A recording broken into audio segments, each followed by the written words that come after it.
नमस्कार, stock ideas YouTube च्यानलमा यहाँलाई हार्दिक स्वागत छ। आजको बसाइमा रहेर हामीले हालसम्म लाभांश घोषणा गरेका 4वटा माइक्रो फाइनान्सको बारेमा जानकारी लिएर आएका छौँ।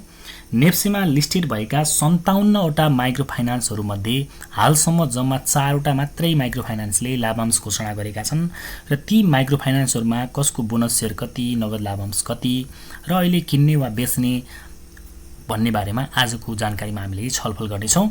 आजको जानकारीतर्फ लाग्नु अगाडि यहाँलाई विशेष अनुरोध कि तपाईले आजसम्म पनि हाम्रो च्यानललाई सब्स्क्राइब गर्नुभएको छैन भने कृपया हाम्रो च्यानललाई सब्स्क्राइब गर्नुहोला। त्यसको लागि युट्युबमा गएर @7 स्टक आइडिया जानेर सर्च गर्नुभयो भने यो लोगो भएको हाम्रो च्यानल खुल्छ र यसमा तपाईहरुले सब्स्क्राइब गरी नजिकैको बेल आइकन दबाई अलमा क्लिक गर्नुभयो भने हामीले भिडियो राख्न साथ तपाईहरुलाई नोटिफिकेसन प्राप्त हुन्छ र तपाईले शेयर बजार सम्बन्धी विविध जानकारी साथै लेटेस्ट अपडेट प्राप्त गर्न सक्नुहुन्छ। साथै हाम्रो च्यानलमा भिजिट गरेर यहाँ राखेका थुप्रै भिडियोहरू तपाईले हेर्न सक्नुहुन्छ आफूलाई उपयुक्त लागेको खण्डमा। र भिडियो हेरिसकेपछि तपाईहरुको रचनात्मक प्रतिक्रियाको हामीलाई सधैँ अपेक्षा रहन्छ र भिडियोलाई लाइक गरिदिनु होला। अब लागौं आजको जानकारीतर्फ। नेप्सेमा लिस्टेड भएका 57वटा माइक्रो फाइनान्सहरूमध्ये जम्मा 4वटा माइक्रो फाइनान्सले मात्रै आजसम्ममा आर्थिक वर्ष 79-80 को मुनाफाबाट लाभांश घोषणा गरेका छन् र आज हामीले सबैभन्दा बढी लाभांश घोषणा गर्नेबाट सबैभन्दा कम लाभांश दिने माइक्रो फाइनान्सको क्रमशः जानकारी राख्नेछौँ। र पहिलो माइक्रो फाइनान्स जो अहिलेसम्म घोषणा गरेको लाभांशमा सबैभन्दा धेरै माइक्रो फाइनान्स सेक्टरबाट सबैभन्दा धेरै लाभांश घोषणा गर्ने कम्पनी बनेको छ युनिक नेपाल लघु वित्त वित्तीय संस्था UNLB। अहिले यसको बजारमा तपाईले मूल्य हेर्नुहुन्छ भने 1041 रुपैयाँ देख्नुहुन्छ। एक वर्षको अवधिमा यसको मूल्य थपघट नै भएको छैन, बराबर नै छ। तपाईले यसको EPS हेर्नुहुन्छ भने 12.30, यसैगरी 52 हप्ताको हाई लो हेर्नुहुन्छ भने 2135 देखि तल आउँदा यो कम्पनी 989 रुपैयाँसम्म झरेको देख्नुहुन्छ र 120 दिनको एभरेज हेर्नुहुन्छ भने 1172 रुपैयाँ देख्नुहुन्छ। यसको बुक भ्यालु हेर्नुहुन्छ भने राम्रो छ, 269.53 रुपैयाँ देखिन्छ र यसले चाहिँ कति लाभांश घोषणा गरेको छ त भन्दा बोनस सेयर 19% र नगद लाभांश चाहिँ 1% कर तिर्ने प्रयोजनको लागि हो। यो यसरी जम्मा 20% लाभांश यसले दिने भएको छ। यसको बुक क्लोजको कुरा गर्नुहुन्छ भने अहिलेसम्म पनि यसको बुक क्लोज भएको अवस्था छैन। अहिले पनि हामीले यसलाई किन्छौँ भने यसको लाभांश हामीले खान सक्छौँ र अहिले बजारमा 1041 रुपैयाँमा कारोबार भइरहेको छ। अब टेक्निकल्ली हेर्छौँ भने पनि एउटा राम्रो सपोर्टमा आएर यो कम्पनी बसेको छ।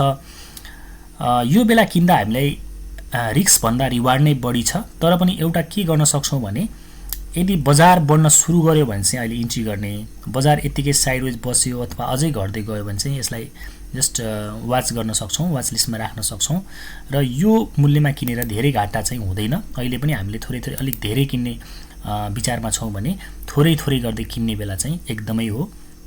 अन्यथा यसको चाहिँ लाभांशको जुन छ यो समायोजन भइसकेपछि पनि तपाईँ किन्दा राम्रो नै हुन्छ। यति नै यसको बारेमा जानकारी राखेँ। र दोस्रो कम्पनी छ NIC एसिया लघु वित्त। यो लाभांश घोषणा गरेका 4वटा कम्पनी मध्ये धेरै लाभांश घोषणा गर्ने दोस्रो कम्पनी बन्न पुगेको छ। तथापि यसले चाहिँ नगद लाभांश मात्रै घोषणा गरेको छ, अर्थात् नगद लाभांश मात्रै दिने भएको छ। यसले हामीलाई 15% नगद लाभांश दिने भएको छ। अब यो कम्पनीले त सुरुवातदेखि नै हामीलाई केवल नगद लाभांश मात्रै दिँदै आएको छ। हेर्नुहोस् त 5% दियो, त्यसपछि 14.75% र त्यसपछि फेरि अहिले 15% गरेर यसले नगद लाभांश मात्रै दिँदै आएको छ। यो कम्पनीले अहिलेसम्म बोनस सेयर दिएको छैन। यसर्थ पनि यसको बजारमा मूल्य पनि बढ्न सकेको छैन। फन्डामेन्टल अवस्था चाहिँ राम्रै देखिन्छ। अहिले बजारमा 585 रुपैयाँमा कारोबार भइरहेको छ। 52 हप्ताको हाई लो हेर्नुहुन्छ भने 878 सम्म पुगेको थियो भने तल झर्दा 516 रुपैयाँसम्म झरेको देख्नुहुन्छ। 120 दिनको एभरेज मूल्य चाहिँ 668 रुपैयाँ देखिन्छ। एक वर्षमा यो कम्पनी 21 प्रतिशतले घटेको छ। EPS 17 देखिन्छ भने P रेसियो 33.91 छ र बुक भ्यालु 184 रुपियाँ छ। फन्डामेन्टल अवस्था चाहिँ राम्रै छ, तर यसको विशेषता मैले भनिसकेँ, नगद लाभांश मात्रै दिएको छ र निरन्तर लोअर लो र लोअर हाई बनाउँदै तल झरिरहेको छ। अहिले अलिकति साइडवेज जस्तो देखिए पनि फेरि पनि समग्र बजारमा चाहिँ सिचुएसन राम्रो देखिएन भने यो कम्पनी पुरानो सपोर्ट 523 को बिन्दुमा चाहिँ सजिलै आउने देखिन्छ। यसर्थ पनि अहिले हतार गरेर किन्नुभन्दा बजार जबसम्म घट्छ तबसम्म चाहिँ हामीले वाच गर्न सक्छौँ र यसको नगद लाभांश चाहिँ यो मूल्यमा किनेर नगद लाभांश मात्रै खाएर चाहिँ फाइदा हुँदैन, तर अलिकति लामो समय होल्ड गर्न सकिन्छ भने क्यापिटल गेन चाहिँ यो कम्पनीमा राम्रै हुने देख्छु मैले। उसो त लाभांशमा चाहिँ नगद लाभांश राम्रो हो, तर यो मूल्यकोले त्यति लाभांश दिनु चाहिँ अब उपयुक्त मान्न सकिएन, किनभने अब 1.5-200 को कम्पनीले चाहिँ यदि हामीलाई चाहिँ 15-20% नगद लाभांश दिन्छ भने त्यसलाई राम्रो मान्न सकियो। तर यसको मूल्य 500-600 छ, तर नगद लाभांश दिन्छ भने कम्पाउन्डिङ ग्रोथ पनि कम हुन्छ। अब यसमा त एउटा उपाय के छ त भन्दा घटेको मौकामा किनेर क्यापिटल गेन हामीले चाहिँ राम्रो गर्न सक्ने चाहिँ यसमा विकल्प छ। अब माथि फस्नु भएकाहरूले चाहिँ एभरेज गर्ने बेला चाहिँ यो पक्कै पनि हो है त। अर्को कम्पनी, तेस्रो कम्पनी छ SWBBL, लाभांश घोषणा गरेको। अर्को माइक्रो फाइनान्सको कुरा गर्नुहुन्छ भने NICS जुन हाम्रो NIC एसिया लघुवित्त छ त्यसको पनि अहिलेसम्म बुक क्लोज नभएको कुरा पनि मैले जानकारी गराएँ है त यहाँनिर। र अर्को तेस्रो कम्पनी रहेको छ स्वावलम्बन लघुवित्त वित्तीय संस्था। यसले पनि लाभांशको घोषणा गरिसकेको छ। यसले चाहिँ नगद लाभांशको कुरा गर्नुहुन्छ भने 0.65% अर्थात् यसले कर तिर्ने प्रयोजनको लागि मात्रै नगद लाभांश दिएको छ भने 12.36% चाहिँ बोनस सेयर घोषणा गरेको छ। बजारमा अहिले यसको मूल्य 771 रुपियाँ चलिरहेको छ। फन्डामेन्टली स्ट्रङ माइक्रो फाइनान्सको कुरा गर्दा यो पनि लिस्टेड हुन्छ, अर्थात् यो पनि अग्रपङ्क्तिमै रहन्छ जहिले पनि। 52 हप्ताको हाइलो हेर्नुहुन्छ भने 1406 रुपियाँसम्म पुग्यो यो कम्पनी, तल झर्दा 686 रुपियाँसम्म झरेको छ र 120 दिनको एभरेज यो कम्पनीको चाहिँ 804 रुपियाँ छ। एक वर्षमा 36.27%ले घटेको छ भने यसको EPS 26.31 र P रेसियो 29.31 छ। यसको बुक भ्यालु 252 भनेपछि बुक भ्यालुको हिसाबले पनि स्ट्रङ नै छ। लाभांशको इतिहास हेर्छौँ भने पनि राम्रो लाभांश इतिहास भएको कम्पनी हो। 46.50 देखि लगातार आर्थिक वर्ष 70-71 बाट चाहिँ यसको चेक गर्छौँ भने नगद लाभांश साथै बोनस सेयर मिठो तरिकाले मिलाएर दिएको पाउँछौँ। 46, 42, 34, 20, 25, 26, 19, 19, 15, 12 र एउटा के ख्याल गर्नुस् भने यसको लाभांश बिस्तारै घट्दै गइरहेको छ। किन यस्तो भयो त भन्दा लाभांश धेरै दिँदै जाँदा यसको चाहिँ सप्लाई बढ्न गयो र कम्पनीको बिजनेस चाहिँ त्यो हिसाबले बढ्न सकेन भन्ने चाहिँ त्यो कुराले पुष्टि गर्छ। फन्डामेन्टली स्ट्रङ हुँदाहुँदै पनि यसले चाहिँ धेरै घटेको छ। यसको कारण चाहिँ त्यही नै हो कि बिजनेस चाहिँ घट्दै गएको चाहिँ देखिन्छ। यस कारणले पनि यसले ह्याप्पी डिस्काउन्टेड प्राइसमा चाहिँ हामीले यसलाई अहिले बजारमा देखिरहेका छौँ। साइडवेजमा छ यहाँनिर, यहाँबाट अब घट्छ भने अर्को सपोर्ट त सिधै 700 तिर हो र यो मूल्यमा पनि हामीले थोर गर्दै किन्न सक्ने अवस्था चाहिँ हो। तर पनि यसलाई पनि मैले त्यही सुझाव दिन्छु कि यसको नगद बोनस सेयर भएको हुनाले यदि बजार समग्रमा नेप्से बढ्दैन अथवा साइडवेजमा जान्छ भने यो कम्पनी अहिले किन्नु हुँदैन। यसको बोनस समायोजनपछि किन्दा उपयुक्त हुने देख्छु मैले चाहिँ है त। र अन्तिम कम्पनी, चौथो कम्पनी जसले लाभांश घोषणा गरेको छ त्यो रहेको छ RSDC लघुवित्त वित्तीय संस्था। यो कम्पनीले चाहिँ लाभांशको रूपमा बोनस सेयर 8.60% र नगद लाभांशको कुरा गर्नुहुन्छ भने 0.45%।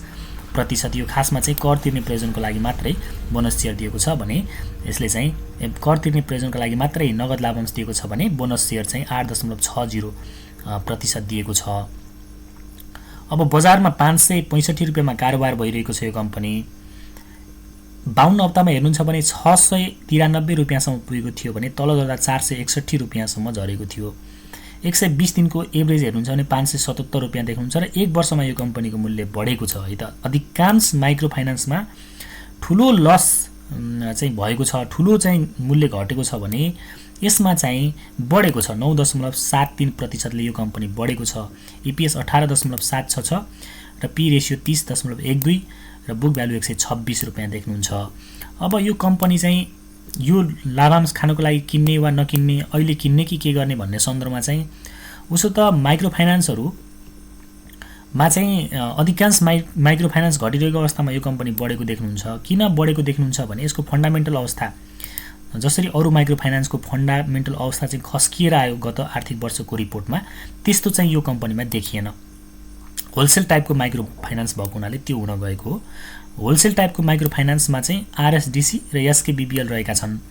यी दुईटा कम्पनीहरू चाहिँ तपाईले अहिले पनि किन्दा धेरै रिस्क चाहिँ हुँदैन, किनभने होलसेल टाइपको माइक्रो फाइनान्सको बिजनेस मोडलले गर्दाखेरि चाहिँ यिनीहरूको चाहिँ जुन राष्ट्र ब्याङ्कले माइक्रो फाइनान्स सन्दर्भमा चाहिँ जुन नीति ल्यायो त्यसले यिनीहरूलाई चाहिँ कम इफेक्ट गर्यो भनौँ, इफेक्ट नगरेको चाहिँ होइन, कम इफेक्ट गर्ने भएको हुनाले चाहिँ यिनीहरूको मूल्य घटेन, किनभने यिनीहरूको रिपोर्ट खस्किएन।